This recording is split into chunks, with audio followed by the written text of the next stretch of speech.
नमस्कार, मी पुष्पलता जगताप आणि तुमचं माझ्या यूट्यूब चॅनलमध्ये खूप खूप स्वागत आहे. आजच्या व्हिडिओमध्ये आपण जाणून घेणार आहोत की वयाची 60 ओलांडल्यानंतर तुम्ही मुलाच्या आयुष्यात ओझं न बनता वरदान बना. मुलांच्या आयुष्यात ओझं न राहता त्यांच्यासाठी तुम्ही वरदान कसं बनाल हे आजच्या व्हिडिओमध्ये आपण जाणून घेणार आहोत. चला तर मग मित्रांनो, मला एक गोष्ट सांगा, तुमच्या बाबतीत असं कधी झालंय का की तुम्ही तुमच्या मुलांच्या घरी गेलात आणि तिथेच राहिलात आणि मग काही दिवसांनी तुमच्या सुनेच्या चेहऱ्यावरील हसू थोडं कमी झालं, नातवांचा चेहरा थोडा उतरला आणि तुम्हालाही वाटू लागलं की कदाचित मी आता इथे काही दिवस जास्त राहिलो आहे. हे आता तुम्ही सुद्धा मान्य केलं आहे, कारण आपण इथे आता जास्त दिवस राहिलो याची खूण तुमच्या सुनेच्या चेहऱ्यावर, तुमच्या मुलाच्या चेहऱ्यावर आणि तुमच्या नातवांच्या चेहऱ्यावर तुम्हाला स्पष्टपणे ती जाणवू लागली, हो ना? आणि तुम्हाला कोणीही थेट सांगणार नाही, स्पष्टपणे सांगणार नाही, पण सगळे समजून जातात. स्पष्ट बोलायची आता आपल्याला गरज राहत नाही. आपल्या समाजात असं आहे की मुलावर प्रेम आहे, पण भीती आहे की आपण त्याच्यासाठी ओझं तर नाही ना. आता तुम्ही विचार करत असाल, अगं बाई, आम्ही अजूनही आमचं काम स्वतः करतो, डॉक्टरकडेही स्वतःच जातो, मग ओझं कसं आम्ही म्हणाल ना तुम्ही असं.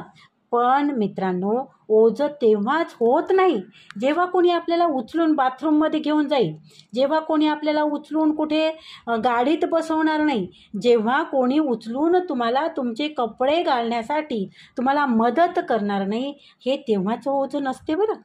ओझं तेव्हा होतं जेव्हा आपण आपलं अस्तित्व, आपल्या आयुष्याचा ताबा आपण हळूहळू मुलाच्या हातात देतो बघा, आणि मग अपेक्षा ठेवतो की त्याने सगळं तसंच चालवावं जसं आपल्याला हवं आहे, जसं आपण विचार करतो, किंवा आपल्यासाठी जे सोयीचं आहे तेच त्याने करावं.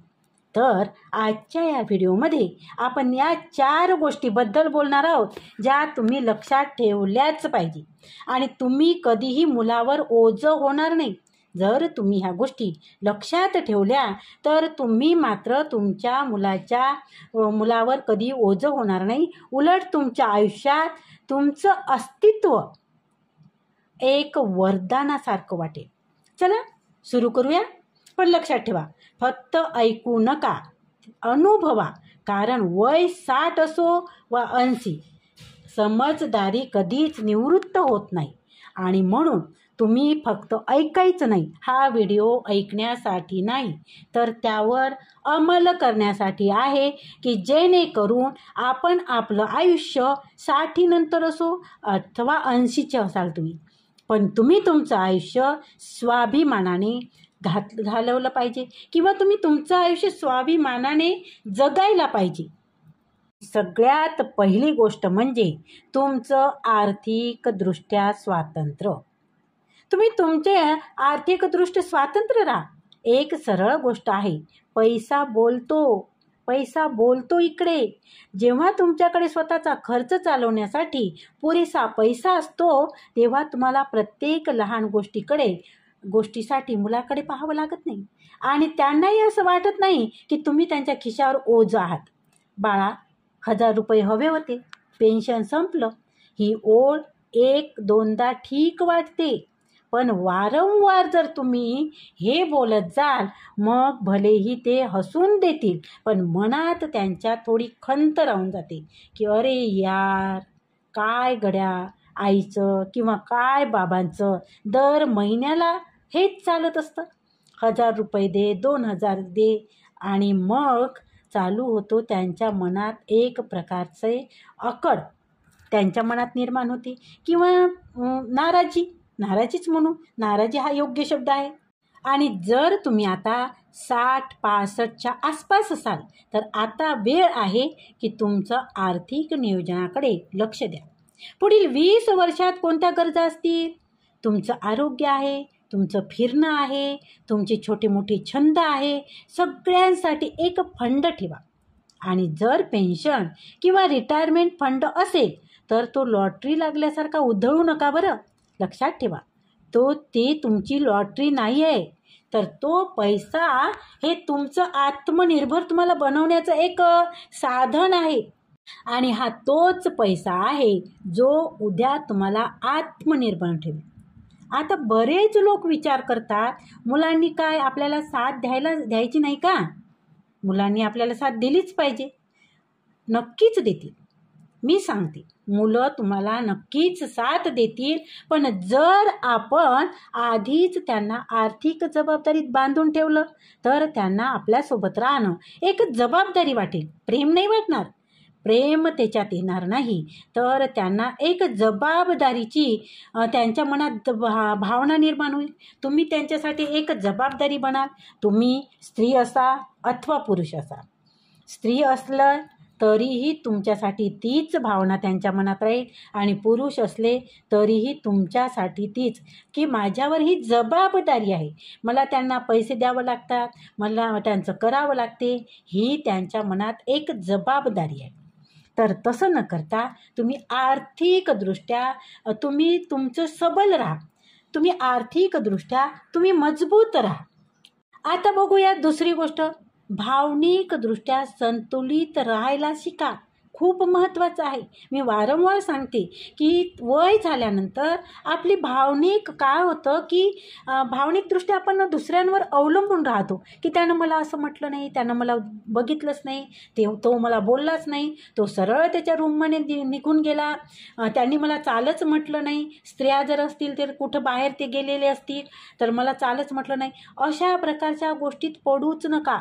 तुम्ही कधीही भावनिकदृष्ट्या संतुलित राहायला शिका. हे सगळ्यात महत्त्वाचं आहे. हे थोडं अवघड आहे, मान्य आहे मला, अवघड आहे. कारण ज्यांच्या आपल्या भावना गुंतलेल्या असतात, ही भावना म्हणजेच आपण एक प्रकारचं जे लहानपणापासून त्यांचं करतो, तर त्याचप्रमाणे एक संचय असतो भावनिकदृष्ट्या, तर तो एकदा कमी होत नाही, किंवा एकदाच तुम्ही ते कमीसुद्धा करू शकत नाही. पण हळूहळू शिका. अवघड आहे, मला मान्य आहे, हे थोडं अवघडच आहे आणि खूप महत्त्वाचं सुद्धा आहे. जेवढं अवघड आहे ना तेवढंच महत्त्वाचं आहे, ही गोष्ट लक्षात ठेवा. आपल्याकडे एक खूप सामान्य सवय आहे, अगदी सामान्य. मी तर माझ्या मुलांसाठी सगळं केलं, आता ते माझ्यासाठी काहीच करत नाही. ही गोष्ट कदाचित खरी असेल ही गोष्ट, पण या विचारात कुठेतरी दुःखाचं बीज लपलेलं आहे. आणि जेव्हा आपण वारंवार याच बीजाला खत पाणी देतो, तेव्हा ते तक्रारीचं एक जंगल बनते बघा. कारण तुम्ही वारंवार तीच गोष्ट बोलत आहात की मी यांचं केलं, मी मुलाचं केलं, मी मुलीचं केलं, मी यांचं केलं, मी यांच्यासाठी केलं, आणि आता त्यांनी माझ्यासाठी करावं. हे तक्रार वारंवार जर करत राहिलं तर एक प्रकारचं ते जंगलच बनते, हो की नाही? विचार करा, तुम्ही रोज मुलगा किंवा सुनेला टोमणं मारत असाल, तुला तर आता आम्हाला बघायला वेळच नाही बाबा, तू तुझ्याच बायको मुलामध्ये गुंतला आहे, तू कधी मला चहासाठी विचारलं, सुनेला म्हटलं, तू कधी मला जेवायला विचारलं. तर अशा प्रकारचं आपण करायचं नाही, असं करायला जायचं नाही. आणि तुम्ही एक गोष्ट लक्षात घ्या, एक गोष्ट पक्की लक्षात घ्या, तुम्ही जर हे वारंवार जर हे शब्द उच्चारत राहिलात तर त्यांना तुमच्यासोबत बसायला आवडणार नाही. आवडेल का मला सांगा? तुम्ही जर वारंवार हे शब्द बोलत राहिला, वारंवार तुम्ही चांगलं बोलले नाही त्यांच्याशी, तर त्यांना तुमच्याजवळ 5 मिनिट काय 2 मिनिट बसायला सुद्धा नाही आवडणार त्यांना. हे अगदी असं आहे जसं बाळ त्याच्या आईकडे येतं आणि आई प्रत्येक वेळी म्हणते, आता तू मोठा झालायस ना, मला सोडून दिलंस तर पुढच्या वेळी ते बाळ काय येईल, नाही का? म्हणून मनात माया ठेवा, पण अपेक्षावर. जेव्हा तुमचं मूल मोठं झालं आणि ते तुमच्याजवळ आलं काही बोलायला, आणि तुम्ही वारंवार जर हेच शब्द उच्चारत गेले की आता तू मोठा झाला, तू बाजूला राहा बरं, तू मला नको बोलू बरं, आणि त्याला नेहमी तुम्ही दुत्कारत राहिले, तर तो बाहेर दुसरीकडे त्याला एक सांगण्याचं एखादं ठिकाण, दुःख बोलण्याचं ठिकाण एक शोधेल की नाही? हे मानसशास्त्र आहे, हो ना? तर त्याचप्रमाणे तुम्ही वारंवार जर त्याला टोमणे देत राहिलात, तुम्ही वारंवार जर त्याच्याशी बोलत राहिलात, तर तो तुमच्यासोबत बसणार नाही, बोलणार नाही. आणि म्हणून तुम्ही मनात माया ठेवा, प्रेम ठेवा, पण अपेक्षावर थोडं तुमच्या नियंत्रण ठेवा. अपेक्षा ज्या आहे तुमच्या, त्या अपेक्षेवर तुम्ही तुमच्या नियंत्रण ठेवा. हे खूप गरजेचं आहे. आणि मुलाशी जोडलेले राहा आणि त्यांच्या जगाचा एक तुम्ही भाग बना, ओझं नाही. त्यांच्याशी मैत्री करा, हेरगिरी करू नका. आता बऱ्याच जणांना सवय अशी असते की काही चालू आहे की त्यांनी काय केलं, त्यांनी काय घेतलं. आता लेडीज जर असेल तर सुनेनी काय आणलं, तिने तिच्यासाठी साडी आणली का, किती रुपयाची आणली, ती मला सांगतच नाही, किंवा तिनं काय केलं, तिच्या माहेरी काय दिलं. ह्या गोष्टी ज्या आहेत तुमच्या डोक्यात, त्या बाजूला ठेवा. कारण हे जीवन सुखी करण्याचं गोष्ट नाही आहे. त्यामुळे तुम्ही सुखी होऊ शकणार नाही. आणि होतं हे मान्य करा, आपल्याकडून हे होतं. आणि त्यामुळे समोरची व्यक्ती काय होते की त्यांना आपण ओझ्यासारखं वाटतं. ते आपला दुस्वास करायला लागते, ते आपला राग करायला लागतात. आणि हे राग आपल्यासाठी आता फायद्याचं नाही आहे. आपल्यासाठी हे राग करणं एक नुकसानदायक आहे. आपल्या मनाची आपण शांती कुठेतरी आपण घालवतो त्यामुळे, हो की नाही. आणि पुरुष जर असेल तर त्याच्या व्यवहारात, मुलाच्या व्यवहारात ढवळाढवळ करू नका. तुम्ही तुमचे व्यवहार केले, मला मान्य आहे की तुम्हाला बरेचदा, कारण तुम्ही स्वतः केलेलं असतं, तुम्ही ते स्वतः सांभाळलेले असते ते व्यवहार. कुठे चुका झाल्या, कुठे नुकसान झालं, तुम्हाला नुकसान केलेली, तुम्हाला कोणती चूक झालेली तुम्हाला आवडत नसतं. कारण तुम्ही नीटनेटका संसार केलेला आहे, नीटनेटका चोख तुम्ही व्यवहार केलेला असल्यामुळे तुम्हाला ह्या गोष्टी आवडत नाही. आणि तरीही एक गोष्ट सांगणं आहे की तुम्ही मुलांची हेरगिरी करू नका. लक्षात घ्या, हे खूप महत्त्वाचं आहे. आपलं जसजसं वय होते, आपण निवृत्त झालो ना, निवृत्ती ही कशासाठी असते, कामातून मुक्ती. आणि म्हणूनच ह्या घरातील गोष्टीतून सुद्धा तुम्ही आता मुक्ती घ्या, किंवा तुम्ही मुक्त व्हा. आता जेव्हा ती तुमच्याजवळ येतील तेव्हा तुम्ही त्यांचं ऐका, त्याच्याशी मैत्री करा, त्यांना समजून घेण्याचा प्रयत्न करा. मी तर असं म्हणेल की त्यांना समजून घ्या. आणि जेव्हा ते येणार नाही तेव्हा स्वतःसाठी काहीतरी करा. एखादं जुनं पुस्तक वाचा, तुम्हाला जे आवडेल ते, जुने फोटो बघा, योगा करा, मंदिरात जा, किंवा बागेत बसा. पण प्रत्येक वेळी हा विचार करू नका की कोणी फोन केला नाही, कोणी विचारलं नाही. कारण जसं जसं आपण म्हातारे होतो तसतसे आपल्या भावना अधिक खोलवर आपल्याला जाणवतात. पण हेही महत्त्वाचं आहे बरं, आपण आपला मूड आणि मनाला सांभाळायला शिकू. कारण जेव्हा आपण यातून स्थिर असतो तेव्हा घरातील लोकांनाही आपल्यासोबत शांतता मिळते. आणि एक गोष्ट सांगू का, जेव्हा तुम्ही हसताना कोणत्याही तक्रारीशिवाय, कोणत्याही अपेक्षेशिवाय, तेव्हा तुमचा मुलगाही एक दिवस म्हणतो, आई आज खूप दिवस झाले तुझ्यासोबत बसलो नाही ग, चल ना बाहेर जाऊ, चहा घेऊ, बाहेरचं ये ना, किंवा चला ना आपण बाहेर जाऊ जेवायला. आता बघा, ही गोष्ट फक्त चहाची किंवा जेवणाची आहे एवढं हेच नाही, तर गोष्ट आहे आपुलकीची, गोष्ट आहे आपलेपणाची, जी तक्रारी न करता समजदारीने वाढत जाते, हो की नाही. बघा तुम्ही अनुभव घेऊन. आता बघू तिसरी गोष्ट, तुमच्या आयुष्याचा एक उद्देश ठेवा. बघा, निवृत्त होणं ठीक आहे, कामातून, नोकरीतून, वेळापत्रकातून सुट्टी मिळणं चांगलंच वाटतं, पण उद्देशातून निवृत्त होऊ नका.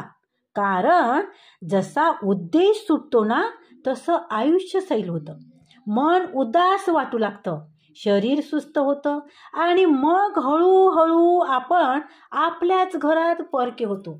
आता उद्देश म्हणजे तुम्ही एखादी कंपनी सुरू करा, किंवा एखादं आंदोलन सुरू करा, असं नाही बरं. हे करायचं नाही आहे, नाही, हे अजिबात करायचं नाही आहे. उद्देश तुम्ही खूप साधे ठेवू शकता. तुम्ही तुमचे उद्देश खूपच मोठे असायला पाहिजे असं नाही.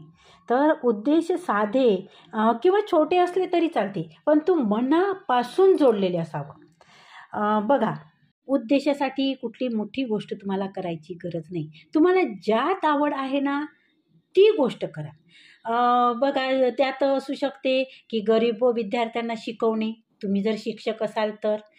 तुम्हाला जर ड्रॉइंग चांगली असेल तुमची, तर तुम्हाला ड्रॉइंग काढायला मुलांना शिकवणे किंवा तुम्ही स्वतः ड्रॉइंग काढणे, पेंटिंग करणे, ह्या छोट्या-छोट्या गोष्टी आहे. बागकाम येत असेल तर बागकाम करणे. आपल्या घरीच छान एखादी जागा असेल तर, जागा जर असेल तर, कारण आता फ्लॅट सिस्टीम आहे, शहरात राहत असाल तर, आणि खेड्यात जर राहत असाल तर बघा, शेतात जाऊन एखादी चक्कर मारा, एखादं झाड लावा, ते झाड जोपासा. बघा, करता येते. उद्देश छोटे-छोटे आहे. इतके पावले चालायला जाणे किंवा लहान मुलांना गोष्टी सांगणे, छोटे-छोटे उद्देश असू शकतात. त्या माझ्या ओळखीतले एक काका आहे. त्यांचं वय 80च्या दरम्यान असेल किंवा 80 कदाचित उलटलेली असेल.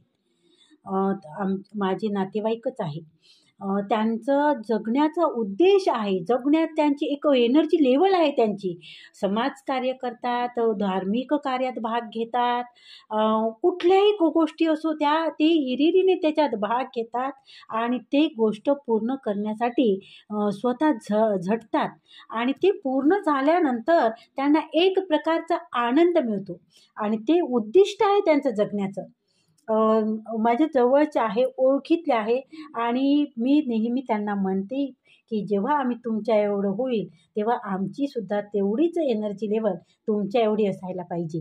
तर बघा, काय होतं की आपण जेव्हा जगतो तेव्हा जर उद्दिष्ट नसेल, तर उद्दिष्टहीन जगणं असेल तर त्यात एनर्जी राहत नाही. त्यांच्यात त्यांच्या मागे दुःख येत नाही असं नाही.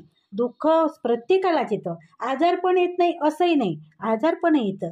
मागे करोनाचा हे येऊन गेला, संकट येऊन गेलं. करोनाच्या पिरियडमध्ये त्याला करोना झाला होता आणि करोनातून ते वाचले आणि हिमतीनं वाचले. त्यांची हिमतीला दाद द्यायला पाहिजे. हिमतीनं वाचले.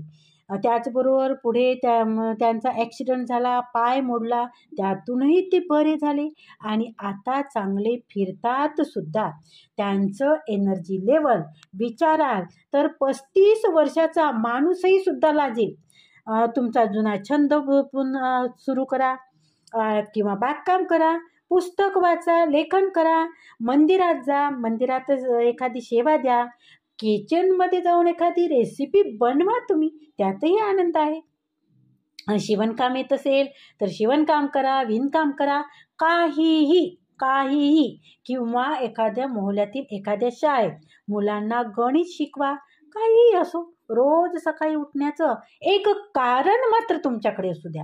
जेव्हा तुम्ही सकाळी उठता तर तुमचं एक उद्दिष्ट मात्र तुमच्याकडे असू द्या, उद्देश असू द्या आणि जोपर्यंत उद्देश आहे तोपर्यंत तुम्ही महत्त्वाचे आहात.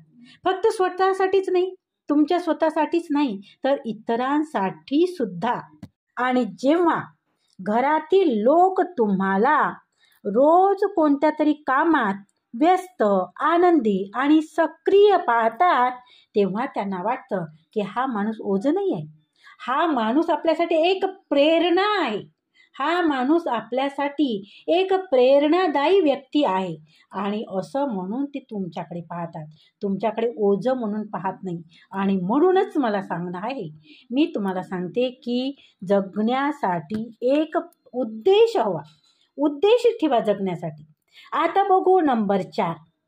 तर तक्रारी कमी करा आणि कौतुक जास्त करा. ही तर मनापासून बोलण्याची गोष्ट आहे. जर आपण रोज हेच बोलत राहिलो, मुले आता बदलली आहेत, आमच्या काळात असं नव्हतं, तर मुलांना काय वाटेल? बऱ्याच जणांना सवय असते ह्या कुरकुरी करायच्या. आमच्या काळात नव्हतं बाबा असं, आमच्या काळात नव्हतं बाबा TV, आमच्या काळात नव्हतं बाबा मोबाईल. तुम्ही काय सारखं TVच पाहता, तुम्ही काय सारखं मोबाईलला चिटकलेले असतात. पण समजून घ्या, आता सगळं जग त्या मोबाईलमध्ये आहे आणि जग जवळ आलेलं आहे. TVमुळे तुम्हाला कुठल्या ठिकाणच्या बातम्या कुठे दिसतात, हो की नाही?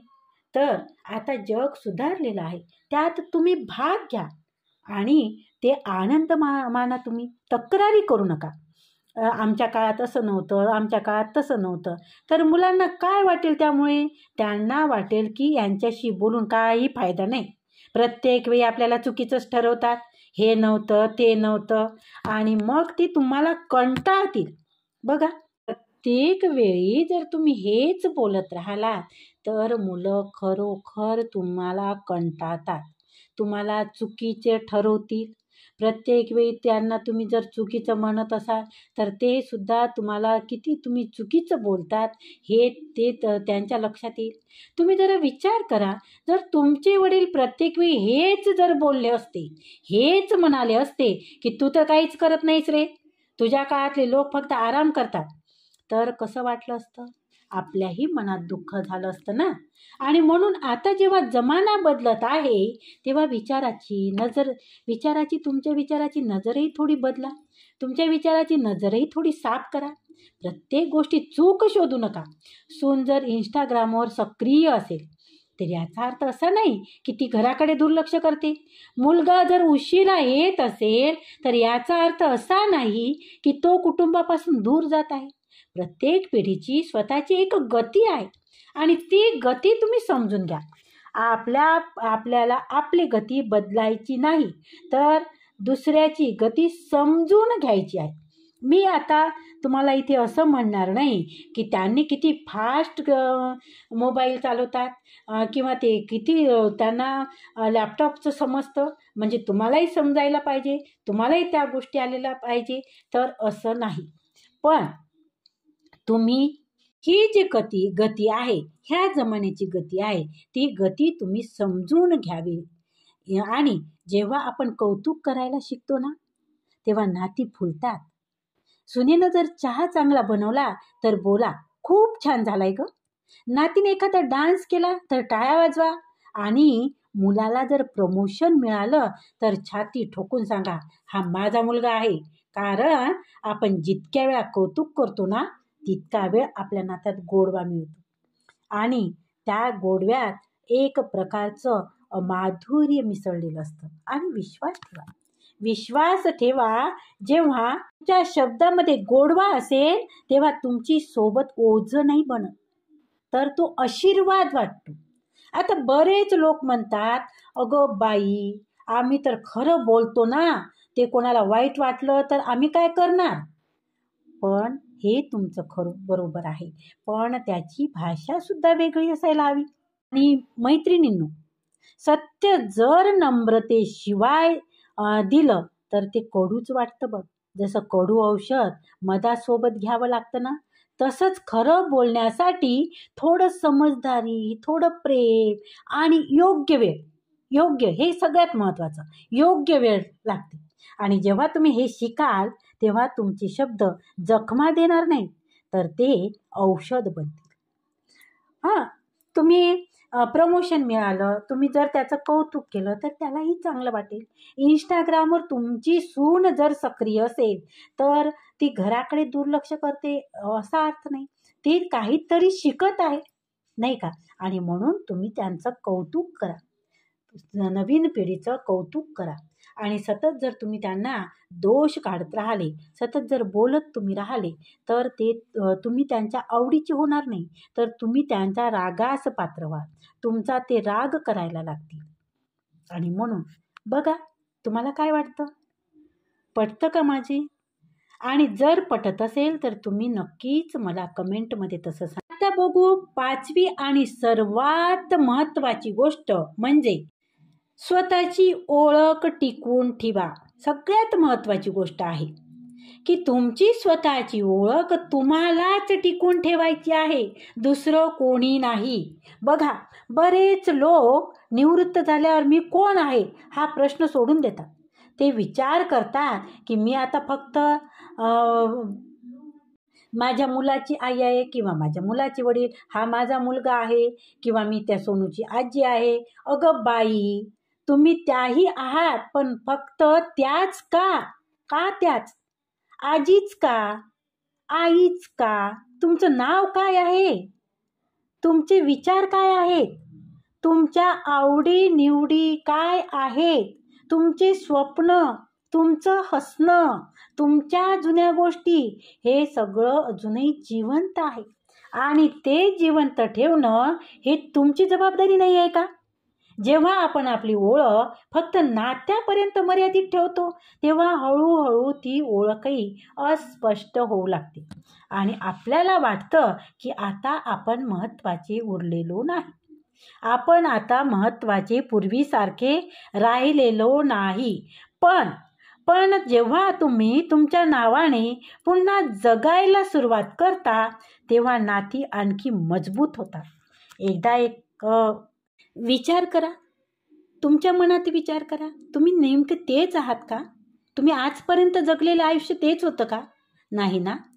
तर मग तुमची जी खरी ओळख आहे ती खरी ओळख अजूनही टिकवून ठेवा. बघा, मी मागे एक उदाहरण तुम्हाला सांगितलं होतं मागच्या व्हिडिओमध्ये की एक माझ्यासोबतच रिटायर झाल्या त्या मॅडम होत्या आणि त्यांना विणकामाची हे लोकरीचं काम, त्याची पेंटिंगची आवड होती त्यांना. तर विणकामाची पण आवड होती आणि पेंटिंगसुद्धा त्या छान पेंट करायच्या. तर काही दिवसांनी त्यांनी ते रिटायरमेंटनंतर सुरू केलं आणि नंतर त्यांचे पेंटिंग खूप सुंदर व्हायला लागल्या आणि त्यांची मुलगी जी परदेशात आहे तर ती तिथे यांची पेंटिंग घेऊन गेल्या आणि तिथे त्या पेंटिंगला छान असा रिस्पॉन्स मिळाला, चांगली अर्निंगसुद्धा झाली. तर तुमची ओळख काय आहे? फक्त आजी आजोबा किंवा आई एवढीच नाही, तुम्हाला काय येतं, तुम्ही काय होता, हे सुद्धा तेवढंच खूप महत्त्वाचं आहे. आणि म्हणून ते तुमच्या आतमधलं स्वला जिवंत ठेवा. स्व अजूनही तुमचा जिवंत आहे म्हणून ते तुम्ही जिवंत ठेवा. आणि एक गोष्ट सांगू का, मनापासून एक गोष्ट सांगते, वय तुमची गती ठरवत नाही. तुमचं वय कितीही असो, तुम्ही 60 आहे, 70 आहे, 80 पार केलेलं आहे, पण वय तुमची गती ठरवत नाही. तर तुमचे विचार ठरवतात. म्हणून स्वतःवर प्रेम करा. तुमचे जुने कपडे घाला जे तुम्हाला चांगले वाटायचे, तुमचे परफ्यूम लावा जे तुम्ही कॉलेजच्या वेळी लावत होता, जुन्या मित्रांना फोन करा आणि प्रत्येक आठवड्यात स्वतःसाठी काहीतरी नवीन करा. फक्त इतरांच्या हिशोबाने आयुष्य जगू नका बरं. आणि जर कधी मन खूप उदास झालं तर एक गोष्ट लक्षात ठेवा, तुम्ही एक आयुष्य जगला आहात आणि तुमच्यापेक्षा चांगलं कोणीच जाणत नाही की आयुष्य कसं जगायचं. आणि म्हणूनच तुम्ही कमकुवत नाही आहे, तुम्ही अनुभवी आहात आणि अनुभव कधीच ओझं नसतो. अनुभव ती चाबी आहे जी घराच्या सर्वात मजबूत तिजोरी उघडते. सर्वात मजबूत तिजोरी. माझ्या बोलण्याचा अर्थ लक्षात घ्या की अनुभव हे ती चाबी आहे तुमच्याकडे की जी सर्वात मजबूत तिजोरी ती उघडू शकते. तर आता तुम्ही विचार करा, जर तुम्ही स्वतःला समजता, प्रेम करता, समजून घेता स्वतःला, सगळ्यात महत्त्वाची गोष्ट स्वतःवर प्रेम करता आणि तुमच्या अनुभवाचा तुम्ही आदर करता, तर मुलांना तुम्ही ओझं वाटाल का? नाही ना?